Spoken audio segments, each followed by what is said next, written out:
வணக்கம். இந்திய நேரப்படி காலை 8:30 மணி செய்திகள். முதலில் ஜெம் தலைப்புச் செய்திகளை காணலாம். மனித குலத்தின் வெற்றி என்பது நமது கூட்டு பலத்தில் உள்ளது. ஐக்கிய நாடுகள் சபை கூட்டத்தில் பிரதமர் மோடி பேச்சு. குரங்கம்மை பாதித்த கேரளாவைச் சேர்ந்த ஒருவருக்கு வீரியமிக்க கிளாடு 1B வகை குரங்கம்மை தொற்று. மத்திய சுகாதாரத்துறை அமைச்சகம் உறுதி. காங்கிரஸ் தலித்துகளுக்கு எதிரானது என மத்திய உள்துறை அமைச்சர் அமித்ஷா குற்றச்சாட்டு. ஹரியானாவில் நடைபெற்ற பாஜக பிரச்சார கூட்டத்தில் பேச்சு. இன்று நடைபெறுகிறது சென்னை பல்கலைக்கழகத்தின் 166வது பட்டமளிப்பு விழா. சுமார் 55,000 மாணவர்களுக்கு ஆளுநர் RN ரவி பட்டமளிக்க ஏற்பாடு. தமிழகத்தில் ஃபோர்டு தொழிற்சாலை செயல்படுவதற்கான இசிவ ஆணை புதுப்பிப்பு. மாசு கட்டுப்பாட்டு ஆணையம் அனுமதி அளித்து உத்தரவு. அரசின் திட்டங்களை கண்காணிக்கவும் செயல்படுத்தவும் மாவட்ட வாரியாக IAS அதிகாரிகள் நியமனம். தலைமைச் செயலாளர் முருகானந்தம் உத்தரவு. நெடுஞ்சாலை பணிகளை கால தாமதமின்றி முடிக்க வேண்டும். மாவட்ட ஆட்சியர்களுடனான கூட்டத்தில் அதிகாரிகளுக்கு அமைச்சர் ஏவா வேலு உத்தரவு. லெபனான் மீது விமானம் மூலம் குண்டுமழை பொழிந்த இஸ்ரேல். 500 நெருங்கிய உயிரிழப்பு, 1000 பேர் படுகாயம் என அதிர்ச்சி தகவல். இனி விரிவான செய்திகளை காணலாம். மனித குலத்தின் வெற்றி என்பது நமது கூட்டு பலத்தில் உள்ளது என பிரதமர் மோடி தெரிவித்துள்ளார். அமெரிக்காவில் நடக்கும் குவாட் உச்சி மாநாடு மற்றும் ஐநா பொதுசபை கூட்டத்தில் பங்கேற்க 3 நாள் பயணமாக பிரதமர் மோடி சென்றுள்ளார். பயணத்தின் முதல் நாளில் குவாட் உச்சி மாநாட்டில் பங்கேற்ற அவர் அமெரிக்க அதிபர் ஜோ பைடன் உள்ளிட்ட தலைவர்களுடன் இருதரப்பு பேச்சுவார்த்தை நடத்தினார். இதைத் தொடர்ந்து ஐநா பொதுசபை கூட்டத்தில் பங்கேற்ற நியூயார்க் வந்த அவர் இந்திய வம்சாவளிகளை சந்தித்து பேசினார். பயணத்தின் கடைசி நாளான நேற்று நியூயார்க்கில் ஐக்கிய நாடுகள் அவையின் 79வது பொதுசபை கூட்டத்தில் பிரதமர் மோடி கலந்து கொண்டு பேசினார். அப்போது உலகின் எதிர்காலம் குறித்து சர்வதேச நாடுகள் விவாதிக்கும் போது மனிதனை மையமாக கொண்ட அணுகுமுறைக்கு அதிக முன்னுரிமை அளிக்கப்பட வேண்டும் என கூறினார். மனித குலத்தின் வெற்றி என்பது போர்க்களத்தில் இல்லை, நமது கூட்டு பலத்தில் உள்ளதாக தெரிவித்தார். மேலும் இந்தியாவில் 25 கோடி மக்களை வறுமையிலிருந்து விடுவிப்பதன் மூலம் நிலையான வளர்ச்சி வெற்றிகரமாக இருக்க முடியும் என்பதை இந்தியா நிரூபித்திருப்பதாக பெருமிதம் தெரிவித்தார். மேலும் உலகளாவிய அமைதி மற்றும் வளர்ச்சிக்கு சர்வதேச அமைப்புகளில் சீர்திருத்தங்கள் செய்வது அவசியம் என்ற பிரதமர் இந்தியாவில் வளர்ச்சியில் இணைய வருமாறு அமெரிக்க நிறுவனங்களுக்கு அழைப்பு விடுத்தார். குரங்கம்மை பாதித்த ஒருவருக்கு வீரியமிக்க கிளாடு 1B வகை குரங்கம்மை தொற்று ஏற்பட்டிருப்பதை மத்திய அரசு உறுதிப்படுத்தியுள்ளது. ஐக்கிய அரபு எமிரேட்ஸில் இருந்து நாடு திரும்பிய கேரள மாநிலம் மலப்புரம் மாவட்டத்தைச் சேர்ந்த 38 வயது நபருக்கு குரங்கம்மை தொற்று இருப்பது கடந்த வாரம் உறுதியானது. தனிமைப்படுத்தப்பட்டு சிகிச்சை பெற்று வரும் அந்த நபரின் உடல்நிலை தற்போது சீராக உள்ளது. இந்த நிலையில் அவருக்கு கிளாடு 1B வகை குரங்கம்மை தொற்று ஏற்பட்டிருப்பதை மத்திய சுகாதாரத்துறை அமைச்சகம் அதிகாரப்பூர்வமாக அறிவித்திருக்கிறது. கடந்த 2022 ஆப்பிரிக்காவிலிருந்து உலகம் முழுவதும் வேகமாக பரவ கிளாடு 1B வகை குரங்கம்மை வைரஸ் காரணமாக இருந்தது. இதற்கு முன் இந்தியாவில் 30 பேருக்கு குரங்கம்மை தொற்று ஏற்பட்டுள்ளது. ஆனால் அவர்கள் அனைவருக்கும் கிளாடு 2 வகை வைரஸ் தொற்று இருந்தது. தற்போது வீரியமிக்க கிளாடு 1B வகை வைரஸ் முதல் முறையாக இந்தியாவில் உறுதியாகியுள்ளது. இந்த தகவல் இந்திய மக்களை அச்சத்தில் ஆழ்த்தியுள்ளது. காங்கிரஸ் கட்சி தலித்களுக்கு எதிரானது என மத்திய உள்துறை அமைச்சர் அமித்ஷா குற்றம் சாட்டியுள்ளார். ஹரியானா மாநிலத்தில் அடுத்த மாதம் 5ஆம் தேதி சட்டப்பேரவை தேர்தல் நடைபெற உள்ளது. இதனை முன்னிட்டு தோஹானாவில் நடந்த பாஜக பிரச்சார கூட்டத்தில் மத்திய உள்துறை அமைச்சர் அமித்ஷா கலந்து கொண்டார். அப்போது பேசிய அமைச்சர் அமித்ஷா காங்கிரஸ் கட்சி எப்போதும் தலித் தலைவர்களை அவமதிப்பதாக குற்றம் சாட்டினார். அது அசோக் தன்வராக இருந்தாலும் சரி அல்லது சகோதரி குமாரி செல்வஜாவாக இருந்தாலும் சரி, காங்கிரஸ் அனைவரையும் அவமதிக்கிறது என்றார். காங்கிரஸ் கட்சியானது தலித்களுக்கு எதிரானது என்ற அவர் வளர்ச்சிக்கு பிறகு இடஒதுக்கீடு தேவையில்லை என்று அமெரிக்காவில் ராகுல் காந்தி பேசியதை சுட்டிக்காட்டி காங்கிரஸ் வளர்ச்சிக்கு பிறகு இடஒதுக்கீட்டை அகற்றிவிடும் என அமித்ஷா குற்றம் சாட்டினார். தமிழகத்தில் ஃபோர்டு தொழிற்சாலை செயல்படுவதற்கு மாசு கட்டுப்பாட்டு வாரியம் அனுமதி அளித்து உத்தரவிட்டுள்ளது. தொழில் முதலீடுகளை ஈர்க்க அமெரிக்க சென்ற தமிழக முதலமைச்சர் மு.க.ஸ்டாலின் கார் உற்பத்தி நிறுவனமான ஃபோர்டு நிறுவனத்திடம் மீண்டும் தனது உற்பத்தியை தமிழகத்தில் தொடங்க வேண்டும் என வலியுறுத்தினார். அதன்படி சென்னை மறைமலை நகரில் உள்ள ஃபோர்டு ஆலை மீண்டும் திறக்கப்படுவதாக கடந்த 13ஆம் தேதி அந்த நிறுவனம் அதிகாரப்பூர்வமாக அறிவித்தது. இதனைத் தொடர்ந்து ஃபோர்டு தொழிற்சாலையை மீண்டும் திறப்பதற்கான அனுமதி கோரி தமிழக அரசிடம் கடிதம் அளித்தது. இந்த நிலையில் ஃபோர்டு நிறுவனத்தின் கோரிக்கைப்படி மறைமலை நகர் தொழிற்சாலையை மீண்டும் இயக்குவதற்கான இசைவ ஆணையை புதுப்பித்து தமிழ்நாடு மாசு கட்டுப்பாட்டு வாரியம் உத்தரவிட்டுள்ளது. ஆலையின் இயக்க இசைவ ஆணை கடந்த மார்ச் மாதத்துடன் காலாவதியான நிலையில் 2028 மார்ச் 31ஆம் தேதி வரை ஆணை புதுப்பிக்கப்பட்டுள்ளது. லெபனான் மீது இஸ்ரேல் குண்டு மழை பொழிந்ததில் உயிரிழப்பு எண்ணிக்கை 500ஐ நெருங்கியுள்ளது. இஸ்ரேல் பாலஸ்தீன் ஹமாஸ் போர் நடந்து வரும் நிலையில் ஹமாஸுக்கு ஆதரவாக லெபனானின் ஆயுத குழுவான இஸ்புல்லா இஸ்ரேல் மீது அவ்வப்போது தாக்குதல் நடத்தி வருகிறது. கடந்த 17ஆம் தேதி லெபனானின் இஸ்புல்லா அமைப்பினர் பயன்படுத்தி வந்த ஆயிரக்கணக்கான பேஜர்கள் அடுத்தடுத்து வெடித்து சிதறியதில் 37 பேர் உயிரிழந்தனர். மேலும் 1000 பேர் காயமடைந்ததாக கூறப்பட்டது. இதில் இஸ்புல்லா தளபதி உள்பட 44 பேர் கொல்லப்பட்டனர். இதற்கு பதிலடியாக நேற்று முன்தினம் இஸ்ரேலின் ஹைபா நகர் மீது இஸ்புல்லா அமைப்பினர் 100க்கும் மேற்பட்ட ஏவுகணைகளை வீசி தாக்குதல் நடத்தினர். இதனைத் தொடர்ந்து இஸ்ரேலுடன் இனி நேருக்கு நேர் போரிட முடிவு செய்துள்ளதாக இஸ்புல்லா அறிவித்தது. இந்நிலையில் லெபனான் மீது நேற்று இஸ்ரேல் விமானங்கள் சரமாரியாக குண்டுமழை பொழிந்தன. இதில் குழந்தைகள் உள்பட 500 பேர் உயிரிழந்தனர் எனவும் சுமார் 1000 பேர் படுகாயமடைந்ததாகவும் அந்நாட்டு அரசு தெரிவித்துள்ளது. இந்த வான்வழி தாக்குதலில் உயிரிழப்பு எண்ணிக்கை மேலும் அதிகரிக்கக்கூடும் என அஞ்சப்படுகிறது. வள்ளுவர் கோட்டத்தில் புதுப்பிக்கப்பட்டு வரும் கட்டுமான பணிகளை தமிழக வளர்ச்சித்துறை அமைச்சர் மு.பே. சாமிநாதன் பார்வையிட்டு ஆய்வு செய்தார். சென்னை நுங்கம்பாக்கத்தில் உள்ள வள்ளுவர் கோட்டத்தை புதுப்பிக்கவும் பராமரிப்பு பணிக்காகவும் முதலமைச்சர் மு.க. ஸ்டாலின் ரூபாய் 80 கோடி நிதி ஒதுக்கீடு செய்ததை அடுத்து புனரமைப்பு பணிகள் நடைபெற்று வருகிறது. இந்நிலையில் தமிழக வளர்ச்சித்துறை அமைச்சர் மு.பே. சாமிநாதன் வள்ளுவர் கோட்டத்தில் புதுப்பிக்கப்பட்டு வரும் கட்டுமான பணிகளை பார்வையிட்டு ஆய்வு செய்தார். அதன் பின்னர் செய்தியாளர்களை சந்தித்து பேசினார்.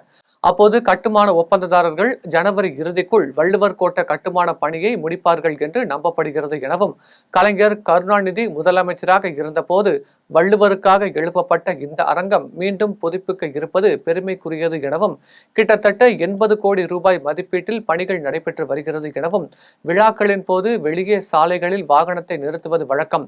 தற்போது 180 4 சக்கர வாகனங்கள் உள்ளே நிறுத்துவதற்கான அரங்கம் அமைக்கப்பட்டுள்ளது என்றும், மேலும் 2 சக்கர வாகனங்களும் நிறுத்துவதற்கான வசதி செய்யப்பட்டுள்ளது என்றும் அமைச்சர் மு.பே. சாமிநாதன் தெரிவித்துள்ளார்.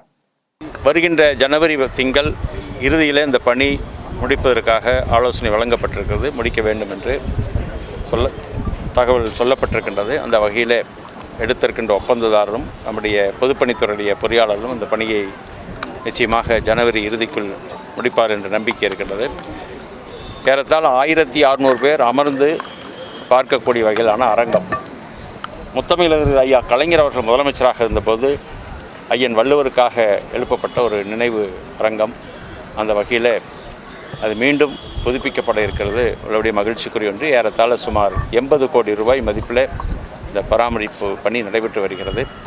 இன்றைக்கு இந்த பணிகள் முடிவருகிற பொழுது ஒரு புதிய பொலிவோடு இந்த ஐயன் திருவள்ளுவர் கோட்டம் நிச்சயமாக காட்சியளிக்கும். காட்சியளிப்பது மட்டுமல்ல, பல்வேறு விதங்களில் இது மக்களுக்கு பயனுள்ளதாக அமையும் என்ற நம்பிக்கை இருக்கின்றது. எனவே அந்த வகையில் நம்முடைய மாண்புமிகு முதலமைச்சருடைய வழிகாட்டலோடு இந்த பணிகள் நடைபெற்று வருகிறது. திட்டமிட்டபடி ஜனவரி மாதம் இறுதிக்குள் இந்த பணி முடிக்கப்படும்.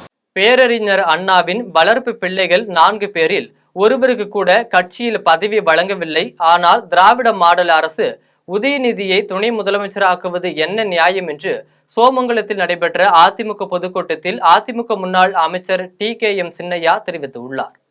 காஞ்சிபுரம் மாவட்டம் குன்றத்தூர் ஒன்றியம் சோமங்கலம் பேருந்து நிலையம் அருகே பேரறிஞர் அண்ணாவின் 116வது பிறந்தநாள் விழாவை முன்னிட்டு ஸ்ரீபெரும்புதூர் சட்டமன்ற தொகுதி சார்பில் ஸ்ரீபெரும்புதூர் முன்னாள் சட்டமன்ற உறுப்பினர் மதனந்தபுரம் கே. பழனி தலைமையிலும் மாவட்ட செயலாளர் வி. சோமசுந்தரம் முன்னிலையிலும் அதிமுக பொதுக்கூட்டம் நடைபெற்றது. கூட்டத்தில் தலைமை கழக பேச்சாளர் பணமுகை சுந்தரம், தலைமை கழக பேச்சாளர் நடிகை செல்வி டி. எமி ஆகியோர் பங்கேற்று வருகின்ற 2026 புரட்சி தமிழர் எடப்பாடியார் தலைமையில் அதிமுக ஆட்சி அமைய உறுதிமொழி எடுத்துக்கொண்டனர். கூட்டத்தில் கழக அமைப்பு செயலாளர் வாலாஜாபாத் கணேசன், அனைத்துலக எம்ஜிஆர் மன்ற துணை செயலாளர் சுந்தரம், பொதுக்குழு உறுப்பினர் ராஜமாணிக்கம், ஒன்றிய பேரவை செயலாளர் கோபால் ராஜ், ஊராட்சி மன்ற தலைவர் நல்லூர் பிரகாஷ் மற்றும் ஏராளமான அதிமுக நிர்வாகிகள், மகளிர் அணியினர் பங்கேற்றனர். கூட்டத்தில் அதிமுக முன்னாள் அமைச்சர் TKM சின்னையா பேசினார்.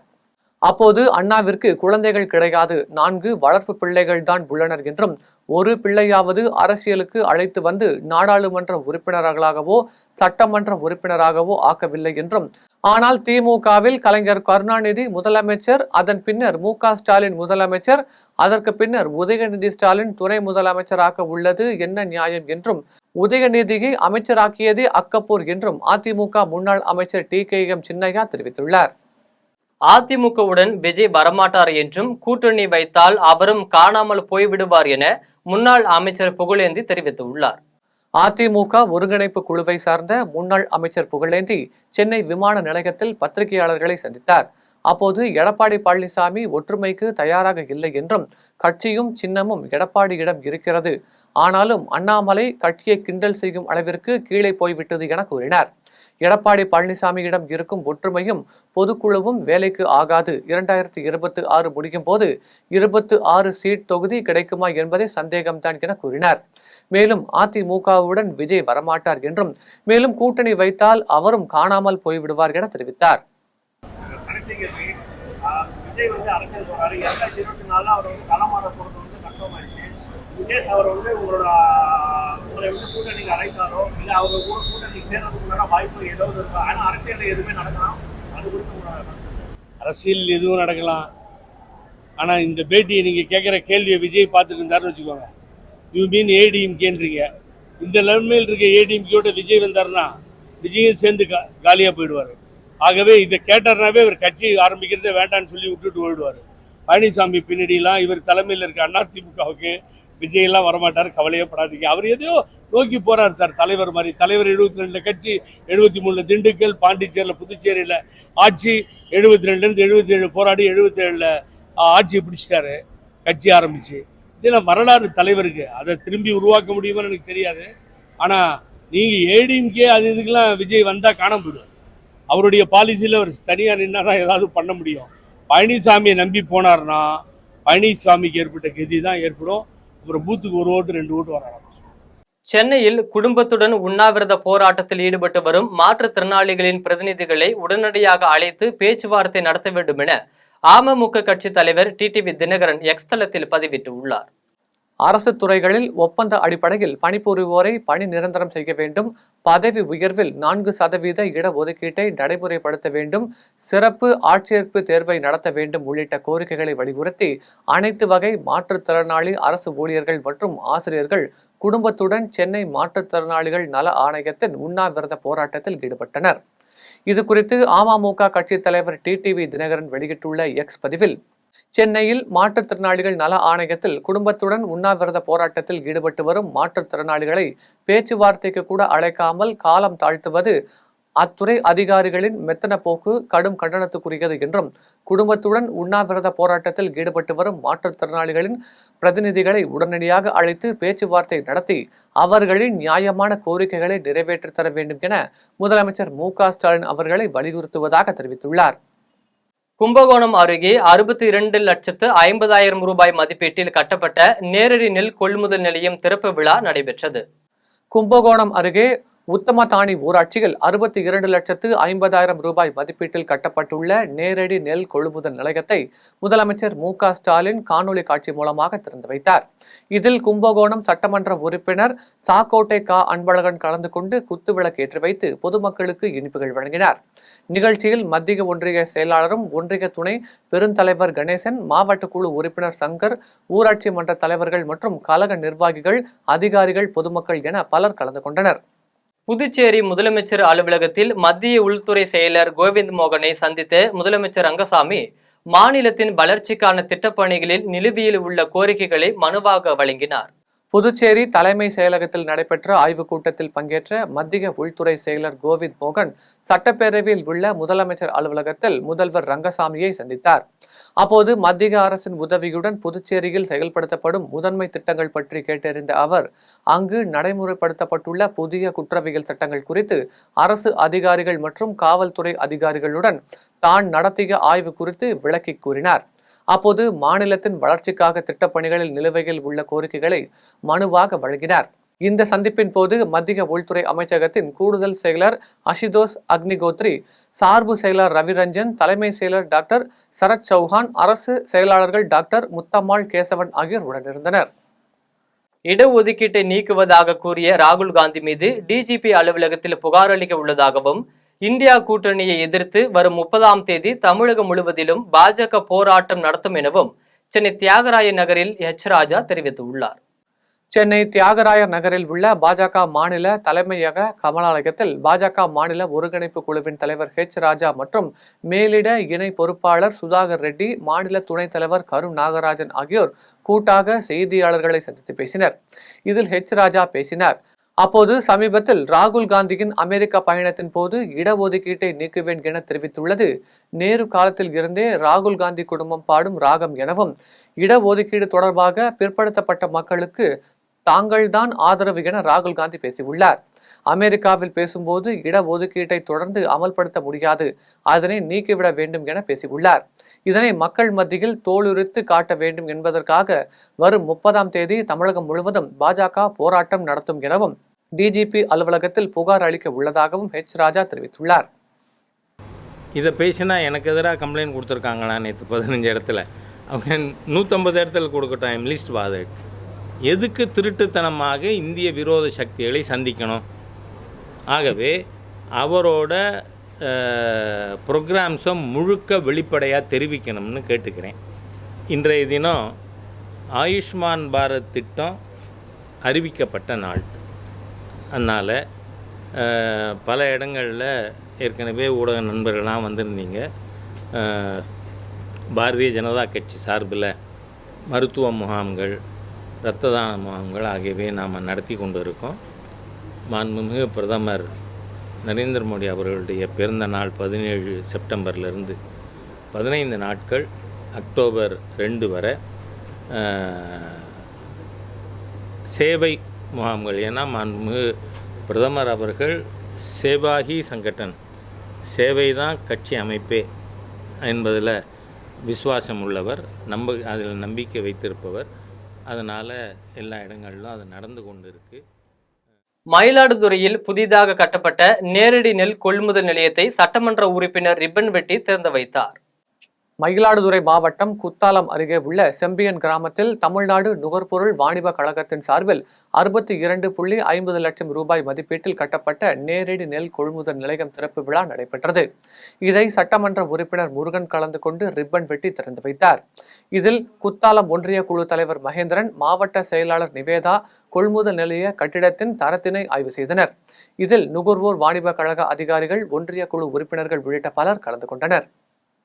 கும்பகோணத்தில் உள்ள அரசு மேல்நிலைப் பள்ளிகளில் பயிலும் மாணவர்களுக்கு விலையில்லா மிதிவண்டிகளை வழங்கும் நிகழ்ச்சி சட்டமன்ற உறுப்பினர் சாக்கோட்டை அன்பழகன் தலைமையில் நடைபெற்றது.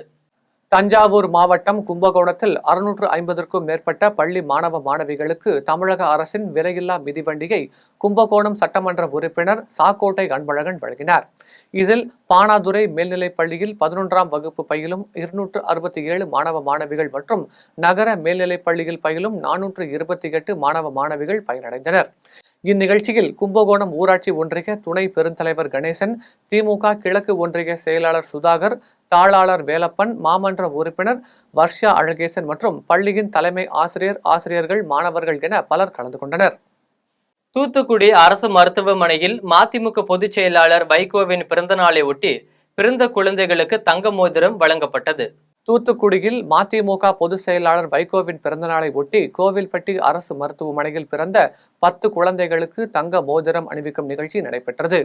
வடக்கு மாவட்ட சார்பில் நடைபெற்ற நிகழ்ச்சியில் மாவட்ட செயலாளர் ரமேஷ், மத்திய ஒன்றிய கழக செயலாளர் சரவணன் ஆகியோர் பிறந்த பச்சிளம் குழந்தைகளுக்கு தங்க மோதிரம் அணிவித்து பரிசு பெட்டகத்தை வழங்கினர். இதில் மாவட்ட துணை செயலாளர் பவுன் மாரியப்பன், தலைமை செயற்குழு உறுப்பினர் வனராஜன் உள்ளிட்ட கழக நிர்வாகிகள் பலர் கலந்து கொண்டனர். காஞ்சிபுரத்தில் தமிழ் மாநில காங்கிரஸ் சார்பில் புதிய உறுப்பினர்கள் சேர்க்கை மற்றும் புதிய நிர்வாகிகள் அறிமுக கூட்டம் நடைபெற்றது. காஞ்சிபுரம் மாநகராட்சி காந்தி சாலை பகுதியில் உள்ள தனியார் விடுதியில் தமிழ் மாநில காங்கிரஸ் சார்பில் புதிய உறுப்பினர்கள் சேர்க்கை மற்றும் புதிய நிர்வாகிகள் அறிமுக கூட்டம் நடைபெற்றது. இதில் மாவட்ட தலைவர் மலையூர் புருஷோத்தமன் தலைமை தாங்கினார். மேலும் சிறப்பு அழைப்பாளராக மாநில பொதுச் செயலாளர் ராஜம், MP நாதன் கலந்து கொண்டு சிறப்புரையாற்றினார். இதில் தமிழ் மாநில காங்கிரஸில் பெருமளவில் உறுப்பினர்களை சேர்க்க வேண்டும் எனவும், பொதுமக்களிடம் நன்மதிப்பை பெறும் வகையில் பொதுமக்களை நாடி சென்று உறுப்பினர்களை சேர்த்து தமிழ் மாநில காங்கிரசுக்கு வலு சேர்க்க வேண்டும் எனவும் கேட்டுக்கொண்டார். இந்நிகழ்ச்சியில் மாநகர தலைவர் சங்கர், மாவட்ட இளைஞரணி தலைவர் விக்னேஷ், வட்டார தலைவர் கஜேந்திரன் உள்ளிட்ட மாவட்ட நிர்வாகிகள், தொண்டர்கள் கலந்து கொண்டனர். பேராவூரணி அருகே புதிய பகுதி நேர ரேஷன் அங்காடி மற்றும் மேல்நிலை நீர்த்தேக்க தொட்டியை சட்டமன்ற உறுப்பினர் அசோக்குமார் திறந்து வைத்தார். தஞ்சாவூர் மாவட்டம் பேராவூரணி பேரூராட்சிக்கு உட்பட்ட 16வது வார்டு கூப்புள்ளிக்காடு கிராமத்தில் பகுதிக்கு ரேஷன் கடை அமைத்து தர வேண்டும் என அப்பகுதி மக்கள் கோரிக்கை விடுத்தனர்.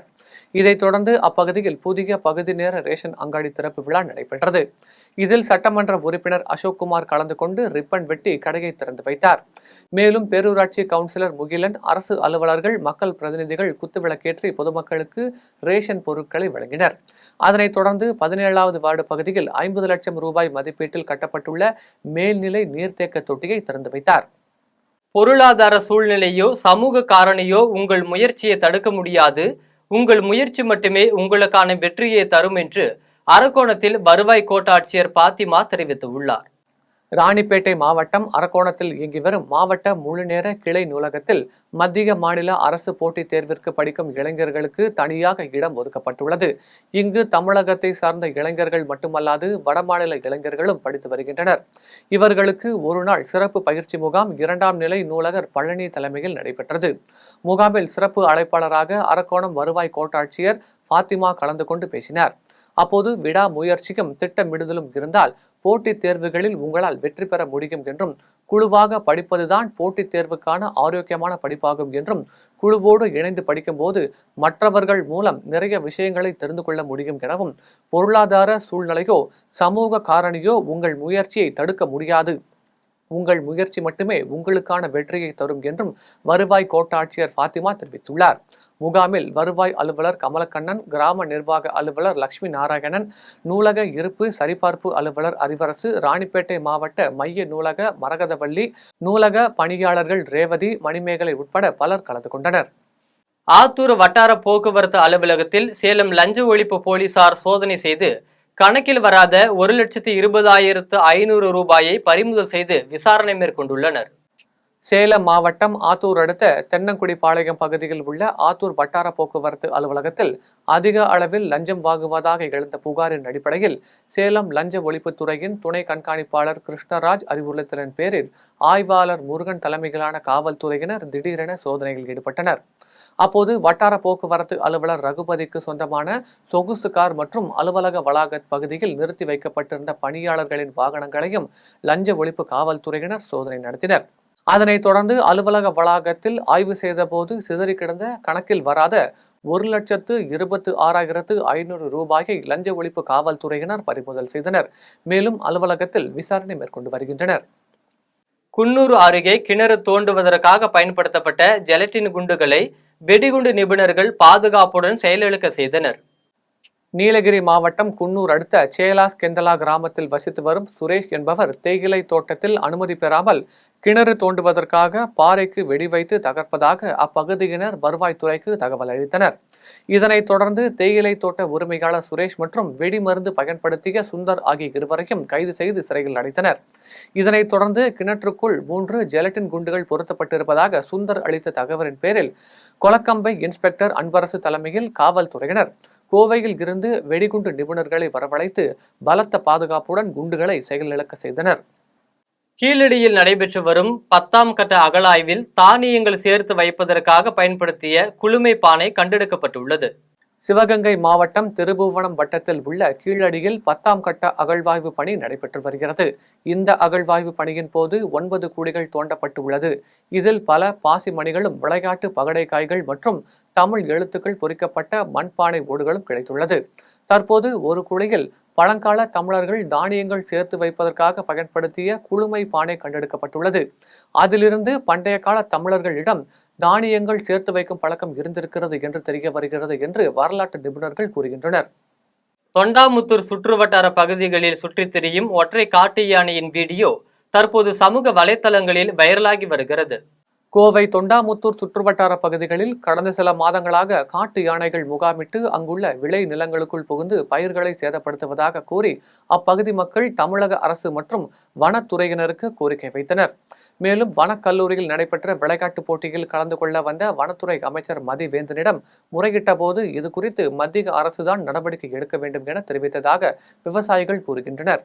இந்நிலையில் தொண்டாமுத்தூர் அருகே உள்ள நரசிபுரம் காவடி அம்மன் கோவில் அருகே உள்ள ஆற்று வழியாக நடந்து செல்லும் ஒற்றை காட்டு யானையை அப்பகுதியில் உள்ள விவசாயி ஒருவர் தனது செல்போனில் வீடியோ எடுத்து சமூக வலைதளத்தில் பதிவு செய்துள்ளார். அந்த வீடியோ காட்சிகள் தற்போது வைரலாகி வருகிறது. தென்காசியில் நடைபெற்ற மக்கள் குறைதீர்க்கும் முகாமில் பள்ளி வாசலின் நிலங்கள் ஆக்கிரமிப்பு குறித்து மனு அளிக்கப்பட்டுள்ளது. தென்காசி மாவட்டம் பொட்டல்புதூரில் பழமையான முகைதீன் ஆண்டவர் பள்ளிவாசல் உள்ளது.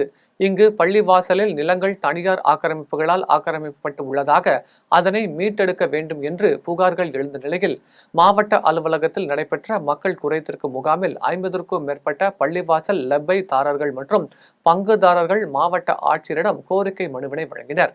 இதனைத் தொடர்ந்து செய்தியாளர்களை சந்தித்த இவர்கள் உரிய நடவடிக்கை எடுக்காத பட்சத்தில் ஆட்சியர் அலுவலகத்தை முற்றுகையிட்டு போராட்டத்தில் ஈடுபடுவதாக தெரிவித்தனர். அனைத்து இடங்கள் கட்டிடங்கள் மீதான திருவே ரசீது தனிநபர் ஆக்கிரமிப்பு பேரில் இருக்குது. அதையும் பள்ளிவாச பேரில் மாற்றி தர வேண்டி ஒரு மனு கொடுத்துருக்கோம். 3வது பொட்டல்பூர் முகுதாண்டு பள்ளிவாசல் சொந்தமான அனைத்து கட்டிடங்களில் உள்ள மின் இணைப்புகள் அது தனிநபர் ஆக்கிரமிப்பு பேரில் இருக்குது. அதையும் பள்ளிவாசல் பேரிலே மாற்றி தர சொல்லி ஒரு மனு கொடுத்துருக்கோம். 4வது மனு பள்ளிவாசலுக்கு சொந்தமான அனைத்து இடங்களில் தனிநபர் ஆக்கிரமிப்பு இடங்கள் இருக்குது.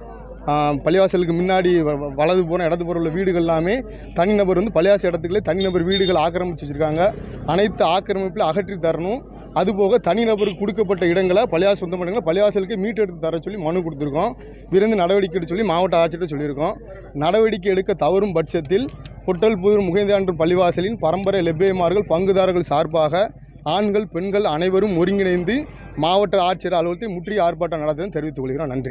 செல்வி பெருந்தகை மீது ஆதாரமற்ற அவதூறு வதந்தியை பரப்பி வரும் பகுஜன் சமாஜ் கட்சியின் மாநில பொதுச் செயலாளர் ஜெய்சங்கரை கைது செய்ய வலியுறுத்தி காஞ்சிபுரம் மாவட்ட காவல்துறை கண்காணிப்பாளரிடம் தமிழ்நாடு இளைஞர் காங்கிரஸ் கட்சியின் மாநில ஒருங்கிணைப்பாளர் அனிஸ் ராஜ்குமார் மனு அளித்தார்.